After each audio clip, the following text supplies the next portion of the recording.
নমস্কাৰ ছাত্ৰ ছাত্ৰীসকল। আজি তোমালোকে জানিব গৈ আছা এক্সামৰ আগৰ 7 দিনৰ ছুপাৰ ষ্টাডি প্লেন। যোনটো জনাৰ পিছত সেইজনকো ভাল লাগিব যোনে এতিয়ালৈকে একো পঢ়া নাই। চোৱা, জানুৱাৰী মাহটো শেষ হ'ল আৰু তোমাৰ এক্সাম হ'বলৈ মাত্ৰ কেইদিনমান দিনহে বাকী আছে। যোনে এই শেষৰ দিনবোৰত ভালদৰে ইউজ কৰিব সেইজনে এক্সামত টপ কৰিব। তুমি যে এই ভিডিঅ' চাইছা, ইয়াৰ পৰা হয়তো কিছুমানৰ এক্সাম হ'ল আৰু কিছুমানৰ হয়তো হ'বলৈ গৈ আছে। ইয়াৰ বাবে তোমাৰ হাতত যিমানবোৰ সময় বাকী আছে, তুমি ইয়াত এনেকুৱা কৰিব লাগিব যোনে তোমাক লাখৰ ভিৰৰ পৰা বেলেগ বনাই দিয়ে। মেটাৰ এইটো নকৰে যে তুমি গোটেই বছৰ কি কৰিছা, মেটাৰ এইটো কৰে যে তোমাৰ হাতত এক্সামৰ আগত বাকী থকা সময়টোত তুমি কি কৰিছা। যোনে তোমাক টপলৈ লৈ গৈছে, এক্সামৰ শেষৰ দিনটোত তুমি এনেকৈ পঢ়িব লাগিব। যেতিয়া তুমি এক্সাম দিবলৈ যাবা, তাত তোমাক এনেকুৱা লাগে যে যেনেকৈ পঢ়িছো শেষৰ দিনটোত, ইয়াৰ সমান পঢ়া নাই গোটেই বছৰটোত। আৰু যদি তুমি এনেকুৱা ষ্টুডেন্ট হয় যোনে গোটেই বছৰটো নপঢ়াকৈ এনে থাকিছে, যেনেকৈ মন গৈছে তেনেকৈ সময়টো বৰবাদ কৰিছে আৰু এতিয়া ভয় লাগি আছে যে মই এক্সামত ফেইল কৰিম নেকি। ডন্ট ৱৰি, আজিৰ এই ভিডিঅ'টোত মই তোমাক 7 দিনৰ ছুপাৰ ফাষ্ট ষ্টাডি প্লেন দিবলৈ গৈছো, যোনটো এপ্লাই কৰি তুমি এক্সামত ভাল নম্বৰ আনিব পাৰিবা। মই তোমাক এইটো নকওঁ যে 7 দিন পঢ়ি টপাৰ হ'ব পাৰিবা, কিন্তু হয়, যদি তোমাৰ প্ৰথমৰ পৰাই প্ৰিপাৰেচন আছে, তেন্তে এক্সামত টপ কৰাৰ পৰা এইটো 7 দিনৰ ফাষ্ট ষ্টাডি প্লেনটো বহুত সহায় কৰিব। ইয়াৰ বাবে তুমি এই ভিডিঅ'টো শেষলৈকে চাবা। তো বলা জানি লওঁ 7 দিনৰ ছুপাৰ ফাষ্ট ষ্টাডি প্লেনৰ বিষয়ে। কিন্তু ইয়াৰ আগত তোমাক এটা ষ্টৰী শুনাবলৈ বিচাৰো, যোনটো তুমি শুনিলে ইয়াৰ পৰা ভালদৰে ৰিলেট কৰিব পাৰিবা। তো এই কাহিনীটো হ'ল ক্লাছ 10ত পঢ়া এজন ছাত্ৰৰ, যোনে পঢ়াত ভাল আছিল। যেতিয়া 10 ক্লাছৰ পঢ়া ষ্টাৰ্ট হৈছিল, তেওঁ 1 পৰা 2 মাহ এক্সামলৈ মন ৰাখি খুব ভালদৰে কষ্ট কৰিছিল, কিন্তু তেওঁ পঢ়াৰ পৰা লাহে লাহে মন আঁতৰিল আৰু ভাবিলে, আৰে মই এতিয়াৰ পৰাই ইমান মন দি আছো কিয়, য'ত পঢ়িবৰ কাৰণে গোটেই বছৰটো আছে। আৰু এনেদৰে ভাবি ভাবি 6 মাহ পাৰ হৈ গ'ল, কিন্তু তেওঁ এতিয়াও এনেদৰে ভাবিয়েই আছিল। এতিয়ালৈকেতো 6 মাহ আছে আৰু তেওঁ গোটেই সময় ভাবি ভাবি নাইকিয়া কৰি পেলালে। ফাইনেলি এই সময়টো আহিয়ে যায়, তেওঁৰ এক্সামৰ কাৰণে অকল এমাহ বাকী আছিল। আৰু যেতিয়া তেওঁ এক্সামৰ ডেটটো চাই, তেতিয়া তেওঁৰ মনত আহে যে যদি মই সেই সময়ৰ পৰা অলপ অলপ হলেও পঢ়িলোহেঁতেন, তেতিয়া মই চিলেবাছৰ 60% খুব সহজতে কভাৰ কৰিলো হয়, কিন্তু মই কৰা নাই। এইটো ভাবি ভাবি সময়বোৰ বৰবাদ কৰি আছিল।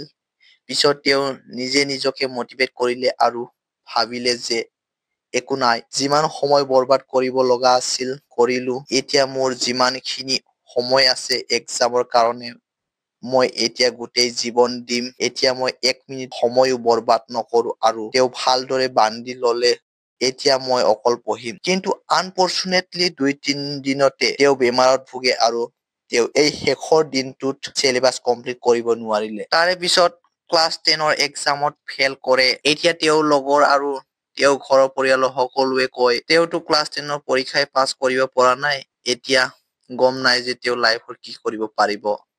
আৰু সেই ল'ৰাটোৰ মনত এটাই কথা আহে যে অকল যদি মই সেই সময়ত পঢ়িলো হয়, চাগে আজি মই এইবোৰ শুনিবলৈ নাপালো হয়। ছাত্ৰ ছাত্ৰীসকল, এইটো বেলেগৰ কাহিনী নহয়, তোমালোকৰো হ'ব পাৰে। এইটো তোমালোকৰ পৰাও 90% ওলাব পাৰে। এতিয়া তোমালোকে বেমাৰ ভুগি থকা নাই আৰু তোমাৰ এক্সামৰ কাৰণে এতিয়ালৈকে সময় আছে। কিন্তু যদি তুমি এতিয়াও নপঢ়া, তেতিয়া সেই ক্লাছ 10ত ফেইল হোৱা ল'ৰাটোৰ নিচিনা তোমাৰ একে কাহিনী হ'ব। তোমাৰ হাতত এতিয়াও সময় আছে এক্সামত নম্বৰ উঠাবলৈ। আৰু যদি তুমি এইটো ভাবিছা যে মই পঢ়া ষ্টাৰ্ট কৰিম যেতিয়া পঢ়িবলৈ ভাল সময় হ'ব, শুনা, সময় ভাল নহয়, ভাল সময় বনাব লগা হয়। ইয়াৰ কাৰণে তোমাৰ হাতত যিমানখিনি সময় বাকী আছে, ইয়াত দিন ৰাতি এক কৰি পঢ়া, কিয়নো জীৱনৰ কোনো গম নাই যে কাইলৈ কি হয়। সেই 10 ফেল ল'ৰাটোৰ নিচিনা। এতিয়া মই ভাবিছো তুমি এই কাহিনীত নিতুৰ লগত ৰিলেট কৰিব পাৰিছা চাগে। এতিয়া মইতো তোমাক পঢ়িবলৈ মটিভেট কৰিলো। এতিয়া তোমাক লাগিব ভাল এটা গাইডলাইন, যোনটোৰ পৰা তুমি এক্সামৰ কাৰণে ভাল প্ৰিপাৰেচন কৰিব পাৰা। ইয়াৰ কাৰণে মই তোমাক জনাবলৈ গৈ আছো 7 দিনীয়া ছুপাৰ ফাষ্ট ষ্টাডি প্লেন, যোনে তোমাক পঢ়াত নেক্সট লেভেললৈ লৈ যাব। ব'লা এইটো দিনৰ হিচাপত বুজো। ডে 1 মানে প্ৰথম দিনা। তোমাৰ হাতত যোনটো 7 দিন আছে, সেইটো তুমি প্ৰথম দিনা চিলেবাছটো এনালাইজ কৰা যে কোনটো লেচনৰ পৰা কিমান নম্বৰ কুৱেশ্যন বনিব আৰু কুৱেশ্যন কেনেদৰে বনোৱা হয়। বলা জানো কেনেকৈ বনায়। ইয়াৰ কাৰণে 5 বছৰ প্ৰিভিয়াছ ইয়াৰৰ কুৱেশ্যন পেপাৰ বিচাৰা আৰু তাত তুমি চাবা যে প্ৰতি বছৰে কোন লেচনৰ পৰা কেনেকৈ কুৱেশ্যন বনাইছে। যেনে ধৰা এটা লেচনৰ কুৱেশ্যন ললা আৰু 2019ৰ কুৱেশ্যন ললা, তাত চাবা এই লেচনৰ পৰা কেনেকুৱা কুৱেশ্যন আহিছে আৰু এইটো বহীত লিখি লবা। আৰু এনেদৰে 2020ৰ পৰা 2024 লৈকে কুৱেশ্যন লোৱা আৰু ইয়াতো এইটো চাবা কোনটো লেচনৰ পৰা কোন বছৰ কেনেধৰণে কুৱেশ্যন বনাইছে। ইয়াৰ পৰা তুমি ভালদৰে বুজিব পাৰিবা যে কোনটো লেচনৰ পৰা কেনেদৰে প্ৰশ্ন আহিব। ইয়াত অলপ সময় লাগিব পাৰে, কিন্তু তুমি এনেদৰে সকলো ছাবজেক্টৰ ফৰ্মেট তৈয়াৰ কৰি ল'বা যে কোনটো বছৰত কোনটো লেচনৰ পৰা কেনেকুৱা কুৱেশ্যন বনোৱা হৈছে। ইয়াত তোমাক পুৰা 1 দিন লাগিব। ইয়াৰ পিছত তোমাৰ 5 বছৰ ব্লুপ্ৰিণ্ট আহি যাব আৰু এই ব্লুপ্ৰিণ্টৰ পৰা এইটো জানি যাবা যে তোমাক কি পঢ়িব লাগে আৰু কি নালাগে। কিয়নো সময় অলৰেডি বহুত কম আছে, ইয়াত অকল পঢ়িব লাগিব যোনটো তোমাক ভাল নম্বৰ দিব পাৰে। আৰু এতিয়াৰ কাৰণে এইটো চিলেবাছ ডেট 2 and 3 মানি লোৱা। এতিয়া তোমাৰ হাতত মাত্ৰ 6 দিন, কিয়নো তুমি 7 দিনৰ পৰা 1 দিন ভালদৰে ইউজ কৰিলাই আৰু এইটো দ্বিতীয় দিনা আৰু তৃতীয় দিনা।